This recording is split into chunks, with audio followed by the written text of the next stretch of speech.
তো অবশেষে আজকে থেকে একটা চ্যালেঞ্জ গ্রহণ করলাম, 30 দিনে 30টা ভিডিও আপলোড করার। আর এই 30 দিনে হাঙ্গারে কাজ করার অভিজ্ঞতা সম্পূর্ণ খুঁটিনাটি বিষয় তুলে ধরার চেষ্টা করব। এমনকি আমি দিনে কতগুলো অর্ডার কমপ্লিট করি, মাসে কত অর্ডার করি, এমনকি মাসে কত স্যালারি পাই, সবকিছু তুলে ধরার চেষ্টা করব। 30 দিনে 30টা ভিডিও আপলোড দেওয়া যদিও আমার পক্ষে এটা অসম্ভব কাজ, কেননা ডিউটি লং টাইম করি, তবুও শুধুমাত্র তোমাদের কথা চিন্তা করে এই চ্যালেঞ্জটা নিলাম। তো এই চ্যালেঞ্জটা নেওয়াতে কারা কারা খুশি হয়েছে অবশ্যই কমেন্ট করে জানাও। আমি এই ভিডিওর কমেন্ট বক্সে উড়াধুরা কমেন্ট দেখতে চাই।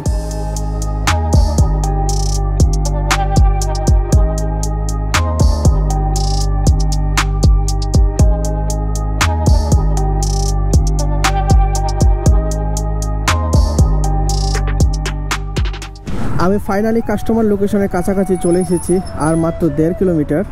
তো তার আগে তোমাদের একটা কথা বলতে চাই, তোমাদেরকে অসংখ্য ধন্যবাদ এবং মন থেকে ভালোবাসা, কারণ তোমরা না থাকলে আজকে আমি 1000 সাবস্ক্রাইবার কমপ্লিট করতে পারতাম না।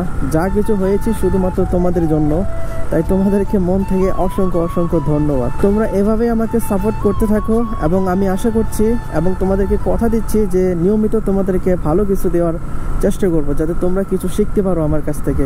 ফাইনালি কিন্তু কাস্টমার লোকেশনে চলে এসেছি, আর এখন আমার কাজ হবে কাস্টমারকে একটা কল করা। ইয়েস স্যার, হ্যাঙ্গে স্টেশন।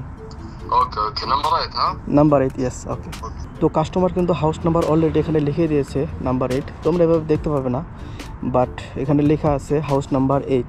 ওকে, তো আমি হাউস নাম্বার 8 এক্স্যাক্টলি সামনে দাঁড়িয়ে আছি, তো অর্ডারটা ডেলিভারি করে দিই। তো গাইস, অর্ডার দেওয়া কমপ্লিট। আর তোমাদের একটা কথা বলে রাখি, আমি গতকালকে থেকে চেষ্টা করেছিলাম চ্যালেঞ্জটা শুরু করার, যে প্রতিদিন তোমাদেরকে 30 দিনে 30টা ভিডিও দেওয়ার, কিন্তু গতকালকে আমি খুব অসুস্থ ছিলাম, এর কারণে আমি পারিনি। অনেক চেষ্টা করেছিলাম তবুও পারিনি, বাট আজকে 2 তারিখ, আজকে থেকে শুরু করতেছি।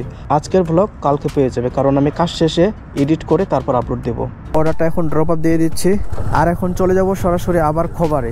গাইস, এই রাউন্ড অ্যাবাউটটা ঘুরতে ঘুরতে আমার কাছে অলরেডি একটা অর্ডার চলে এসেছে। আজকে যে আমি এই জন্য কাজ করতে চাই না, তোমরা এখন দেখতে পাচ্ছ একটা অর্ডার আমার কাছে এসেছে। আমি যাচ্ছি এখন সোজাসুজি, আর আমার যে অর্ডারটা এসেছে সেটা হচ্ছে এই সাইডে। এখন আমাকে এই মাতামে যেতে গেলে আমাকে প্রায় 8 কিলোমিটার ঘুরে আসতে হবে। তাহলে দেখছো, এর জন্য কিন্তু আমি আজকে যে কাজ করি না। এই হচ্ছে অর্ডার, আর এই অর্ডারটাকে নিয়ে যাবো এখন 7 কিলোমিটার দূরে।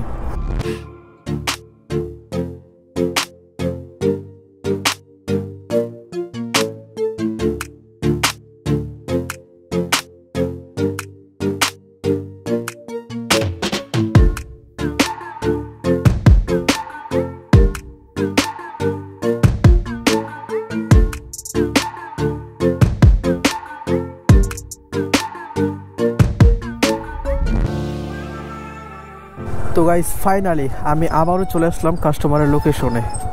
আমার উচিত ছিল কাস্টমারকে কল করা, কিন্তু তার আগে কাস্টমার বাইরে চলে এসেছিলো এবং অর্ডারটা আমি ডেলিভারি দিয়ে দিয়েছি। দেন আবারও আমি চেষ্টা করব খোবার দিকে যাওয়ার জন্য, কারণ তোমরা জানো যে আজিজিয়াতে তেমনভাবে কাজ করা যায় না, জাস্ট এই রোডের কারণে। বলেছিলাম না যে আজিজিয়া কাজ যারা করে তারা অনেকটাই ঝামেলার মধ্যে কাজ করে। দেখো, আমার কাছে আবার আরেকটা অর্ডার এসেছে, আর এই অর্ডারটা দেখো, আমি প্রায় খোবারের দিকে চলে গিয়েছিলাম, ঠিক তখনই একটা অর্ডার আমার হাতে চলে আসে। আর এই অর্ডারটা দেখতে পাচ্ছ, এখন আমাকে অর্ডারটা পিক আপ করার জন্য শুধুমাত্র 9 কিলোমিটার যেতে হচ্ছে। যে রাস্তা দিয়ে আমি এসেছি সেই রাস্তা দিয়ে আবার ইউটার্ন আসতে হচ্ছে। তো এর জন্য কিন্তু আমি আজিজিয়া তেমন থাকি না, যতটা সম্ভব পারি এখান থেকে স্কিপ করি জায়গাটা। কিন্তু দুর্ভাগ্যবশত আমার কাছে ব্রেক নাই, ব্রেক অপশন থাকলে আমি এই জায়গায় কাজ করতাম না। মানুষের বুদ্ধি দেখে আমি আসলে শিহরিত। এই যে দেখো, তোমরা সামনে দেখতে পাচ্ছ এত বড় পিজ্জাটা সে কিভাবে নিয়ে যাচ্ছে। মানে বুদ্ধি থাকলে মানুষ কিটা করতে পারে, এটার একটা প্রমাণ। গাইস, ফাইনালি 9 কিলোমিটার জার্নির পরে 9 কিলোমিটার ঘুরে আসার পরে রেস্টুরেন্টে চলে আসলাম। আর তোমরা দেখতে পাচ্ছ এটাই হচ্ছে লরেঞ্জো পিজ্জা। তো জায়গার মধ্যে যদি সব থেকে খারাপ জায়গার কথা বলি, সেটা হচ্ছে এই জায়গাটাই, যেটা একদম অসহ্যকর একটা জায়গা। তো রাগ কিন্তু প্রচুর উঠতেছে, কিন্তু রাগ করে কোনো লাভ নেই, কারণ তোমরা তো জানোই রেগে গেলেন তো হেরে গেলেন, সেরকম হচ্ছে কথা। তো গাইস, চলে এসেছে কাস্টমারের লোকেশনে, আর দেখতে পাচ্ছ এই হচ্ছে কাস্টমারের বিল্ডিং। হয়তো কাস্টমার এই হোটেলে থাকে। গুড ইভিনিং স্যার, হ্যাঙ্গে স্টেশন। ইয়া, বিল্ডিং মিদাত। Yes yes. 4th floor. Okay. Tower A. Okay. Flat number 403. 403. Tower A. Okay sir, coming. যাচ্ছি এখন কাস্টমারের হোটেলের ভিতরে।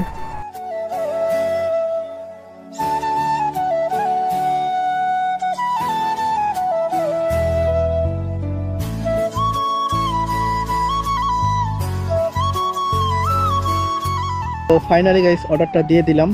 কথা হচ্ছে আমার ভিডিওটা অনেকটা বড় হয়ে যাবে, তার জন্য ভিডিওটা আমি এখান থেকে শেষ করছি। তবে হ্যাঁ, শেষ করার আগে তোমাদেরকে অবশ্যই দেখাবো যে আমি আজকে কতগুলো অর্ডার ডেলিভারি করেছি।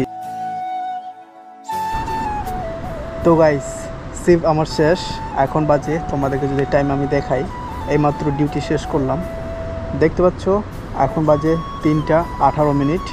তো চলো এখন তোমাদেরকে বলি যে আমি কয় ঘন্টা ডিউটি করে কতগুলো অর্ডার কমপ্লিট করেছি। আমি কাজে বের হয়েছিলাম 8টার দিকে, আর এখন কাজ শেষ করলাম প্রায় সকাল 3টার দিকে। তাহলে 4 ঘন্টা আর এদিকে 3, 7 ঘন্টা। 7 ঘন্টা আমি অর্ডার কমপ্লিট করেছি প্রায় 14টার মতো। ঠিক আছে, তোমরা বুঝতে পারলে যে কেমন অর্ডার আসলে বর্তমান আছে। আর এই ছিল আজকের এই ভিডিও। আশা করছি তোমরা ভিডিওটি বুঝতে পেরেছো। আর আমাকে চেহারাটা তেমন দেখতে পারবে না, কারণ এখানে প্রচুর একটু অন্ধকার।